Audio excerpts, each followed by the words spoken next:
বিসমিল্লাহির রহমানির রহিম।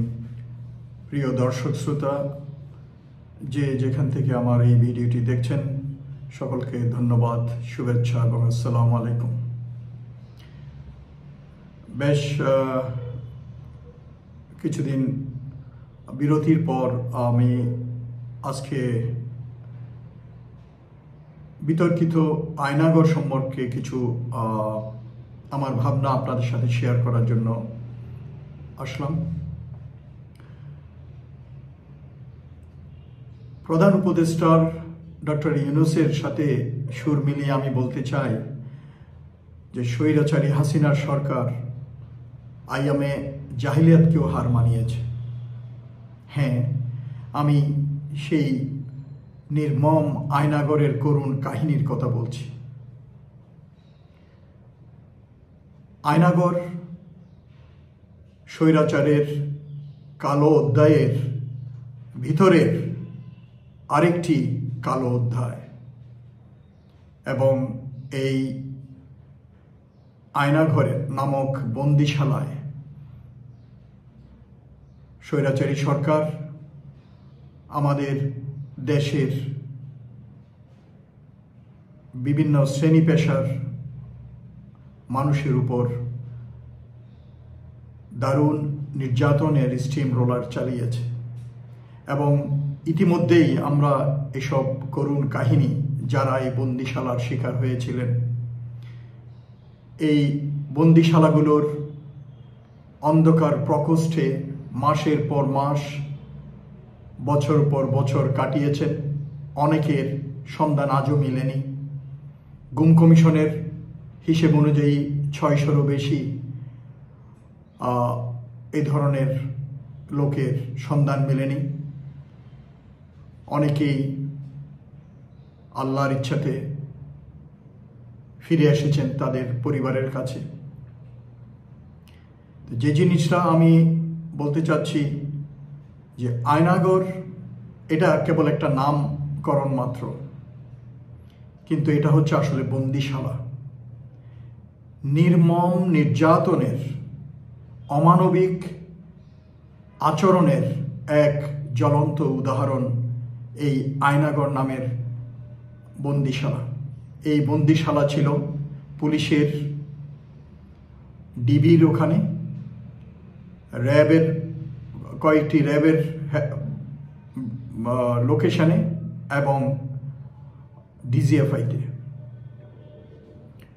গতকাল প্রায় 6 মাস পর আমাদের প্রধান উপদেষ্টা, তার সাথে কয়েকজন উপদেষ্টা সহ, সাংবাদিক সহ, এবং সাথে করে বন্দিশালার শিকার হয়েছিলেন যে কয়েকজনকে নিয়ে তিনি পরিদর্শন করেছেন উত্তরা, কচুক্ষেত এবং আরও কয়েকটি বন্দিশালার অবস্থানে। উনি বলেছিলেন যে এই বন্দিশালার অমানবিক অধ্যায়, বর্বর নির্মমতার অধ্যায় আইয়ামে জাহিলিয়াতকেও ছাড়িয়ে গিয়েছে। এবং সেজন্য আমি বলতে চাই যে আইয়ামে জাহিলিয়াতকে ছাড়িয়ে গিয়েছে এমন একটি স্বৈরাচারী সরকারের দল আওয়ামী লীগকে নিষিদ্ধ করার ব্যাপারে এখনো অনেক লোকের কষ্ট হয়, এবং তারা বিভিন্ন গণতন্ত্রের কথা, রাজনীতি চর্চার কথা, মানবিকতার কথা, কত ধরনের কথা তাদের অন্তরে জ্বালা দিয়ে ওঠে, এবং এই ধরনের কথা তারা উদ্গরিত করছে। তাদের উদ্দেশ্যে আমি বলতে চাই, যেই এক দল ক্ষমতায় থেকে আমাদের দেশের 18 কোটি মানুষের উপর নির্যাতন চালিয়েছে, হত্যাযজ্ঞ চালিয়েছে, অপহরণ, গুম এবং ক্রস ফায়ারের মতো হত্যাযজ্ঞ চালিয়েছে, তাদেরকে কেমন করে আমরা আমাদের দেশে রাজনীতি চর্চার অধিকার দিতে পারি? এর চেয়েও কম অমানবিক কর্মকাণ্ড করে, দোষ করে, সন্ত্রাসী করে অনেকে এই দেশে নিষিদ্ধ হয়েছে, অনেক রাজনৈতিক দল। দুনিয়ার বিভিন্ন জায়গায়। আপনারা দেখেন জার্মানিতে কি হয়েছিল, আপনি দেখেন আজকে সিরিয়ায় কি হচ্ছে। স্বৈরাচারের নাম নিশানা মুছে ফেলতে হবে এবং তাদের, আপনি দেখেন এখন পর্যন্ত তাদের একটু সরি ফিলিংস নেই। আওয়ামী লীগের দোসর, ভারতের দালাল যারা, স্বৈরাচারের দোসর যারা ছিল, তাদের একটু মানে দুঃখ প্রকাশ করে না। এত কিছু সত্য প্রকাশ হওয়ার পরেও তারা ওই একইভাবে ভারতীয় গোয়েন্দা সংস্থার বর্ণনা দিয়ে যায়, তাদের ন্যারেটিভ নিয়ে তারা উচ্চারণ করে এবং সোশ্যাল মিডিয়াতে বিভিন্ন গুজব, প্রপাগান্ডা প্রচার, মিথ্যা প্রচার চালিয়ে যায়, মানুষকে বিভ্রান্ত করে। এই আয়নাগরে কত মানুষকে নির্যাতন করা হয়েছে নির্মমভাবে। এই আমি বলবো এই আইডিয়া, এই ধারণাটা এসছে ভারতীয় গোয়েন্দা সংস্থা রয়ের কাছ থেকে এবং তাদের লোক আমাদের পুলিশের সাথে কাজ করেছে, ডিবির সাথে কাজ করেছে, র্যাবের সাথে কাজ করেছে এবং ডিজিএফের সাথে কাজ করেছে। তো এগুলো হচ্ছে ভারতের গোয়েন্দা সংস্থা রয়ের ব্রেইন চাইল্ড।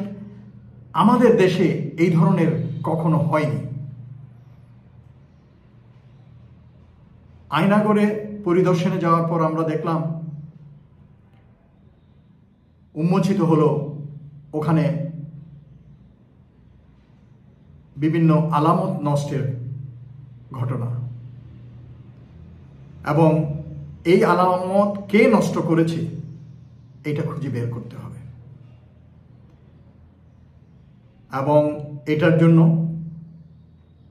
ডিজিএফআইতে এবং ডিবিতে, র্যাবে তখন দায়িত্বশীল যারা ছিল তাদেরকে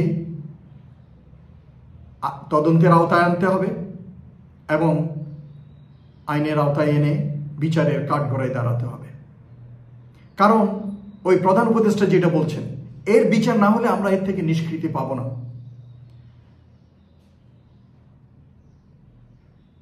এই কাজ কারা করলো? এরকম একটা বিপ্লবের পর এরকম একটা করুণ আয়নাঘরের মতো করুণ কাহিনীর আলামতগুলো কে নষ্ট করলো এটা খুঁজে বের করতে হবে। এখানে আমি বলতে চাই, অনেকে বিভিন্ন সোশ্যাল মিডিয়াতে সমালোচনার ঝড় তুলছেন যে প্রধান উপদেষ্টা 6 মাস পর কেন গেলেন। আমি বলবো, দেখেন, প্রধান উপদেষ্টার ওখানে যাওয়া এটা ম্যান্ডেটরি কোনো কাজ না। প্রধান উপদেষ্টার রাষ্ট্র পরিচালনার জন্য ওনার আরও অনেক এর চেয়ে ইম্পর্টেন্ট কাজ আছে। তিনি এই দিকটা নজর দেওয়ার জন্য গুম কমিশন করেছেন এবং গুম কমিশন ইতিমধ্যে বেশ কয়েকবার তাদের প্রয়োজন অনুযায়ী তারা প্রতিটি আয়নাঘর নামের বন্দিশালা পরিদর্শন করেছেন, তথ্য সংগ্রহ করেছেন এবং তাদের কর্মকাণ্ড সম্পন্ন করেছেন। দুনিয়ার কোথাও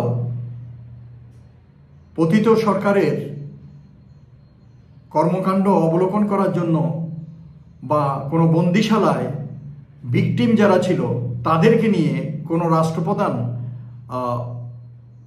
পরিদর্শন করেছে, এটা আমরা খুব কমই দেখেছি। আমি বলবো ডক্টর ইউনূসের এটা একটা এক্সাম্পল, উদাহরণ স্থাপন। কিন্তু তাই বলে ওনাকে সমালোচিত করে তোলার কোনো কারণ আমি দেখছি না। এখানে শুধু একটাই, আমাদের সকলের সোচ্চার হতে হবে যে এখানে আয়নাগরে বন্দিশালায় যেসব আলামত ছিল নৃশংসতার, বর্বরতার, যেমন রুমগুলো কালো ছিল, কালো প্রকোষ্ঠ অন্ধকার ছিল, জানালার গ্লাস, ওয়াল এগুলো কালো রং করা ছিল, ওই রংগুলো চেঞ্জ করা হয়েছে। যেখানে গ্রিল ছিল, ছোট্ট একটা গ্রিল লাগানো ছিল জং পড়া, ওইটা চেঞ্জ করা হয়েছে, কাঠের জানালা লাগিয়ে দেওয়া হয়েছে। সো এটা শুধু ডিজিএফআইয়ের বন্দিশালায় নয়, অন্যান্য বন্দিশালাগুলোতে এগুলো পরিলক্ষিত হয়েছে।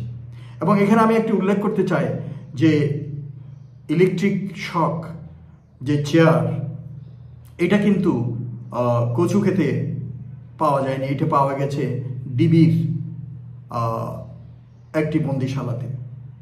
তো যে জিনিসটা আমি বলছিলাম যে পাশাপাশি আরেকটা আমি সবাইকে বলে রাখতে চাই যে ডিজিএফআই ইজ ইন্ডিপেন্ডেন্ট অ্যান্ড এটা ডাইরেক্টলি আন্ডার প্রাইম মিনিস্টার অথবা প্রধান উপদেষ্টা, যিনি সরকার প্রধান থাকেন। কারণ পদাধিকার বলে আমাদের সংবিধান অনুযায়ী প্রধানমন্ত্রী হচ্ছেন প্রতিরক্ষা মন্ত্রী এবং তার আন্ডারে সরাসরি এই ডিজিএফআই আর্মির কোনো সংগঠন নয়, সেনাবাহিনীর কোনো সংগঠন নয়। এটা আপনারা অনেকেই জানেন না, সেজন্য ওই ভারতের ন্যারেটিভ অনুযায়ী আপনারা গুজবের শিকার হয়ে বিভিন্ন সমালোচনায় পতিত হন। ডিজিএফআই হচ্ছে 3 বাহিনীর একটি যৌথ সংগঠন, যেখানে বাকি প্রতিটা বাহিনীর গোয়েন্দা তথ্য সংগ্রহ করা হয় এবং তা সরকার প্রধানকে এই ইনফরমেশনগুলো প্রসেস করে সরকার প্রধানকে দেয়া হয় এবং এটা সরাসরি সরকার প্রধান তথা প্রতিরক্ষা মন্ত্রীর আন্ডারে এবং উনি দেখাশোনা করেন।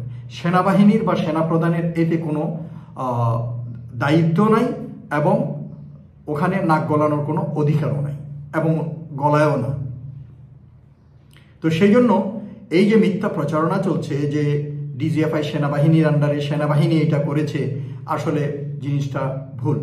হ্যাঁ, যেহেতু এটা 3 বাহিনীর একটা সংগঠন, সেজন্য এখানে 3 বাহিনী থেকেই সেনাবাহিনী এবং আনুপাতিক হারে সেনাবাহিনী, নৌবাহিনী, বিমান বাহিনী থেকে এখানে অফিসাররা এবং বিভিন্ন সদস্য এখানে দায়িত্ব পালন করে থাকে।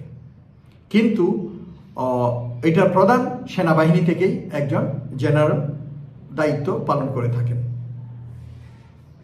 সে সরাসরি প্রতিরক্ষা মন্ত্রীর নির্দেশে কাজ করেন, তাকে জবাবদিহি করেন। সেনাপ্রধানের, আমি আবার বলছি, উচ্চারণ করে বলছি, সেনাপ্রধানের এখানে কোনো দায়িত্ব নেই এবং সেনাবাহিনীর সাথে এর কোনো সম্পর্কও নেই। অ্যাডমিনিস্ট্রেশন, প্রশাসনিক বলেন বা অপারেশনাল বলেন, কোনো দিক দিয়েই নয়।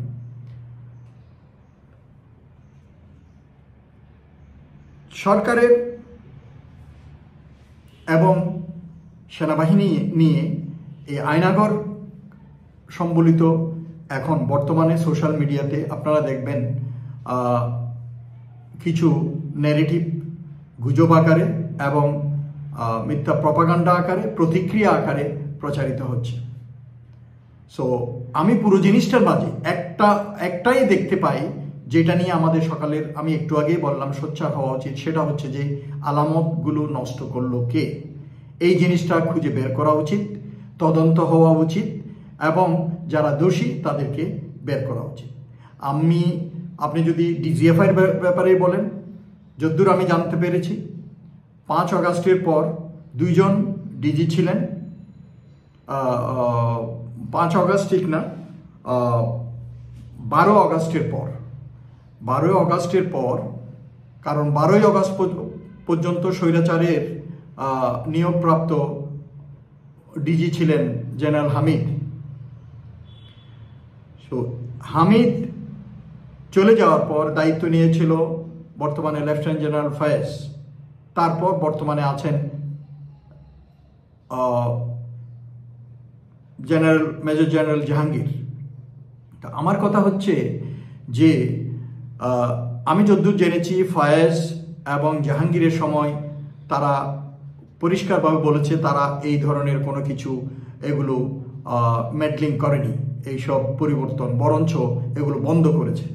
তার মানে সহজে আমরা অনুমান করতে পারি এই পরিবর্তন, আলামত পরিবর্তন কার সময় হয়েছে, আলামত নষ্টর কাণ্ড কার সময় ঘটেছে। সো এইটা তদন্ত আদালত করা উচিত এবং বের করা উচিত এবং এদেরকে ছাড় দেওয়া উচিত নয়, কারণ এরা স্বৈরাচারের দোসর, স্বৈরাচারের নৃশংসতাকে গোপন করার জন্য তারা এইসব কাজ করেছে। কাজে আজকে সবার দাবি হচ্ছে যে যারা এই আয়নাঘর নামের বন্দিশালার আলামত নষ্ট করেছে তাদেরকে আইনের আওতায় আনতে হবে, শাস্তির আওতায় আনতে হবে এবং তা জনগণকে জানাতে হবে যে তাদেরকে কি শাস্তি দেওয়া হয়েছে।